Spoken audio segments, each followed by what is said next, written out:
I know y'all be mad as hell when y'all come to my page trying to show people me. Talking about this her. This her right here. Yeah, this her. And her not ugly. Her not so ugly, so baby. I know y'all be mad as hell when y'all come to my page.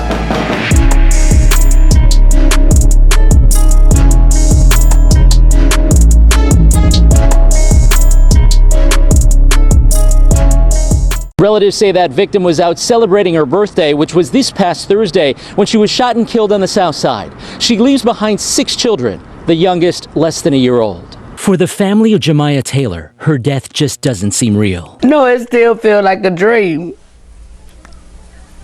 All of it seems like it's a dream. Tamanita Whitehorn left devastated after losing her oldest child 3 days after she turned 29. She was a wonderful person, kept a smile on her face, good parent, everything about her was good. Police say Taylor was shot in the chest and left to die on the cold pavement in the 1800 block of East 79th Street around 5 a.m. after celebrating her birthday. Why her life was taken is a mystery to her mother. Pretty, smart, intelligent. She looked out for everybody. Whenever anybody needed something, she helped them out. So why would they do this to my baby? I just don't understand. Relatives say Taylor worked 2 jobs, one in retail, the other as a security guard, and had a large social media following under the name BADDIE. She was the mother of 6 children, ranging in age from 11 months to 12 years old. And it's devastating what my grandbabies gonna do. They don't understand what's really going on. And it's gonna be hard that their mom is not here. Police are investigating Taylor's death as a homicide and say no one is in custody at this time. What do you do when the laughter stops, when the balloons deflate, and the birthday cake, still warm, is left untouched? Imagine, just imagine, your last breath coming on the very day you're meant to celebrate life. Jamia Taylor, a mother, a friend, a force of life, silenced. But why? How does a celebration of 29 years end in a cold, brutal murder? This isn't just another story of violence in a big city. This is the story of Jamia Taylor, a woman who juggled 2 jobs, who raised 6 children, whose online presence as BADDIE lit up screens. She was more than a statistic. She was a mother, a daughter, a person, and this is her story, a story that begins on what should have been a day of joy. It's February 13th, the sky, still heavy with the pre-dawn darkness. The streets, usually alive even at this hour, are strangely quiet, but within the walls of a residence on East 79th Street a celebration is ending, or is it just beginning? Because at 5:20 in the morning, the silence is shattered, gunshots, one, then another. Jamia Taylor, celebrating her 29th birthday, is struck, life, extinguished, in the place where she should have felt the safest.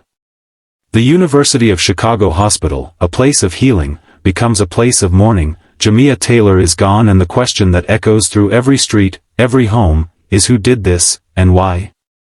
But here's where it gets complicated. A tangled web of relationships, a suspect emerges, someone close, someone who knew Jamia, someone whose connection to Jamia's life was more complex than anyone could have imagined, her baby daddy's new girlfriend, Lea Bailey, also known as Katana Brooks. A name that, when it surfaces, throws everything into question. What was her connection to Jamia, and was she the one who ended Jamia's life? Was it jealousy?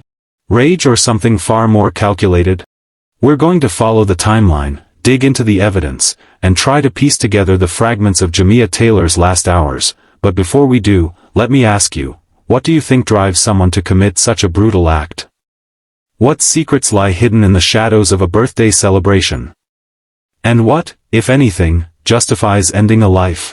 Drop your thoughts below, because this story is just beginning, and it's about to get a whole lot more twisted. Welcome to Whistles of True Crime, where we unveil the darkest mysteries and the most chilling true crime tales. If you crave real-life crime stories that will keep you on the edge of your seat, you're in the right place. Kindly subscribe to this channel now and turn on the notification bell, so you never miss any of our new stories. Your support keeps these stories alive. This story takes us to Chicago, Illinois. Architectural marvels, a rich art scene, and iconic food, all set against the backdrop of its stunning lakefront. However, the city also grapples with a stark reality.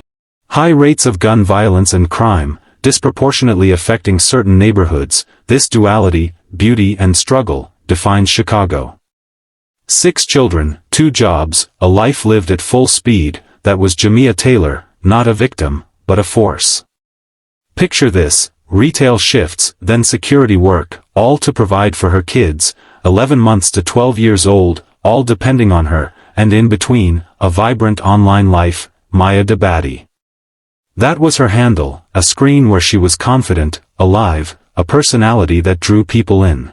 Her mother, Tomanita Whitehorn, described her as pretty, smart, intelligent, a woman who looked out for everybody. That's the image, not perfect, but real, a woman fighting, working, living. So, what tears that apart? What pushes someone to end a life like that? Those social media posts? They tell a story of a life lived out loud, but also, a life potentially exposed to what?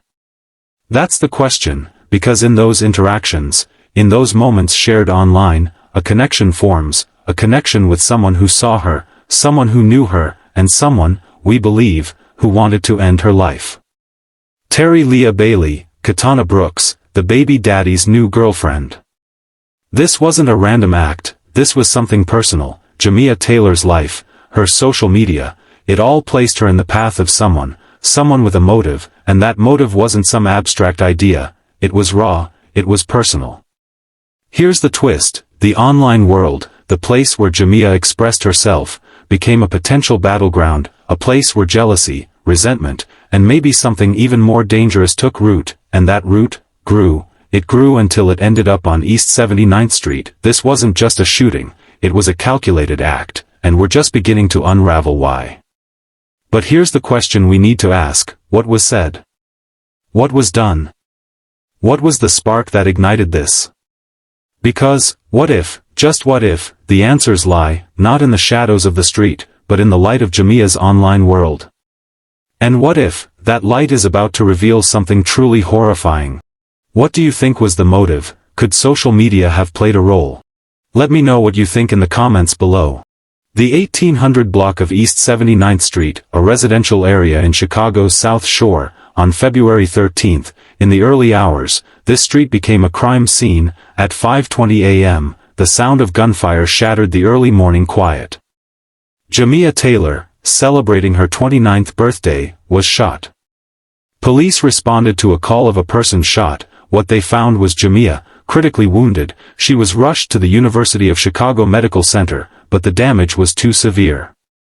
The Cook County Medical Examiner determined the cause of death, multiple gunshot wounds, the manner, homicide. This wasn't an accident, this was a deliberate act of violence. The investigation was immediately launched. What did the police find on the scene?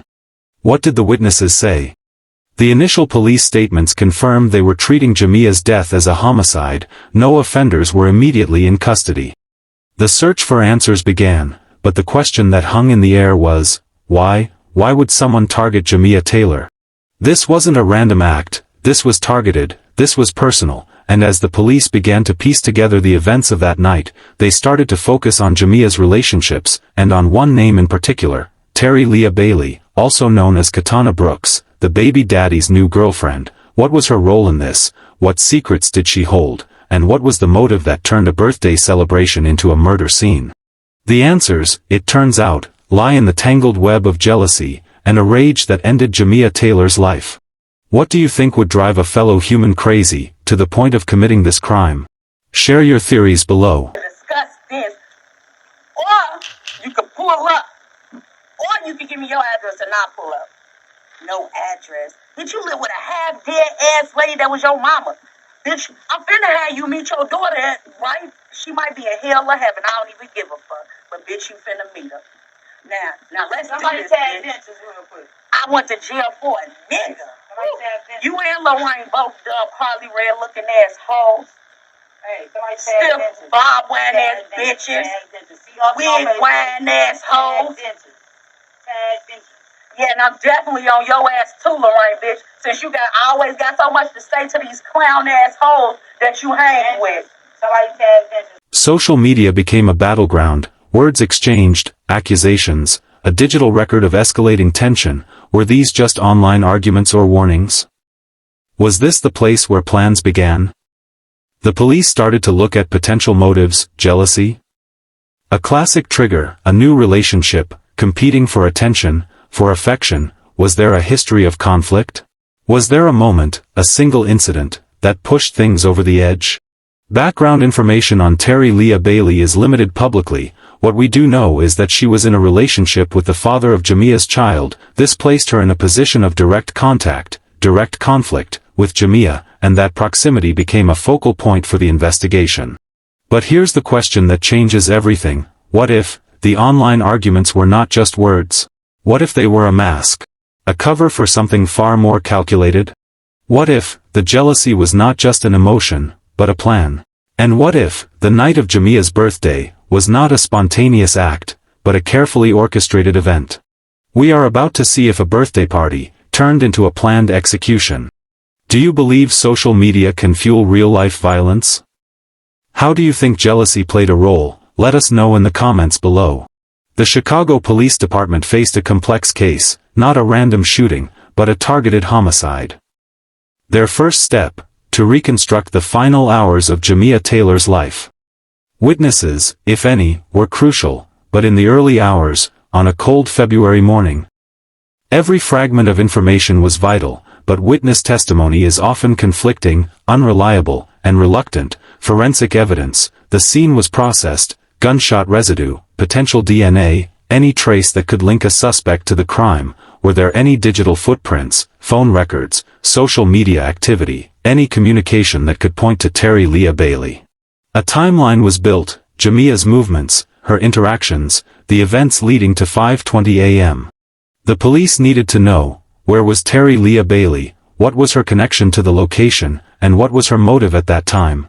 But the investigation faced challenges: lack of concrete evidence, the absence of clear eyewitness accounts, the digital trail, if it existed, was complex, and the growing suspicion that this was not a spur-of-the-moment act, but a carefully planned execution, and that Terry Lea Bailey was not just a suspect, but a planner. Here's the twist: the police discovered communication, a trail, that suggested premeditation, not just anger, but a calculated plan, a plan that involved more than just impulse. What if Terry Lea Bailey did not act alone? What if there was someone else? Someone who helped orchestrate Jamia's death? A second individual, a collaborator, someone who aided in the crime? Is that the reason for the lack of witnesses? Was it a planned event, with a planned alibi? And what if this person is still out there, waiting? Do you think someone else was involved? Let us know in the comments below. 6 children, no mother, a family shattered. Tamanita Whitehorn, Jamia's mother, described the feeling as a dream. A nightmare she couldn't wake from. How do you explain to a child, especially one just 11 months old, that their mother is gone? The South Shore neighborhood where Jamia lived felt the impact, a life taken, violently, a sense of shock, then anger. How could this happen? How could someone take a mother, a daughter, a friend? Memorials, vigils, a gathering of grief, a way to remember Jamia, a way to say, we will not forget, but the pain was raw, the questions, unanswered. Tamanita Whitehorn's words, what are my grandbabies gonna do? A question that echoes, a question with no easy answer. Children robbed of their mother. Lives, forever altered. The youngest, 11 months, will never know her. The oldest, 12, will carry the memory. This wasn't just a crime, this was a devastation, and the devastation spread beyond the immediate family. It spread into the very fabric of their lives, and the question remains, will they ever find peace? But here's the unsettling truth. What if the grief, the pain, the absolute devastation, was exactly what someone wanted? What if the destruction of this family was not a byproduct but the very goal? What if someone wanted to inflict this pain? And what if the person who orchestrated this is still watching? Still observing the aftermath? Still taking some form of twisted satisfaction? And what if the next step in this plan is to silence those who seek justice? Justice, a word that carries weight. In Jamia Taylor's case, it's a word that demands action, the investigation, ongoing. Every lead, every piece of evidence, scrutinized, but where is it leading? Legal processes, Homicide cases are complex, evidence must be airtight, witnesses reliable, the burden of proof, immense. The prosecution must prove, beyond a reasonable doubt, that Lea Bailey, or anyone else, is responsible.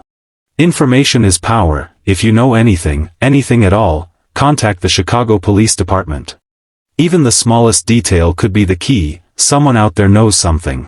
Expert analysis. A former detective explains the challenges. These cases hinge on motive, opportunity, and evidence. In a case like this, the personal element is critical. The police are looking for a pattern, a connection, a reason. The questions that remain: did Lea Bailey act alone?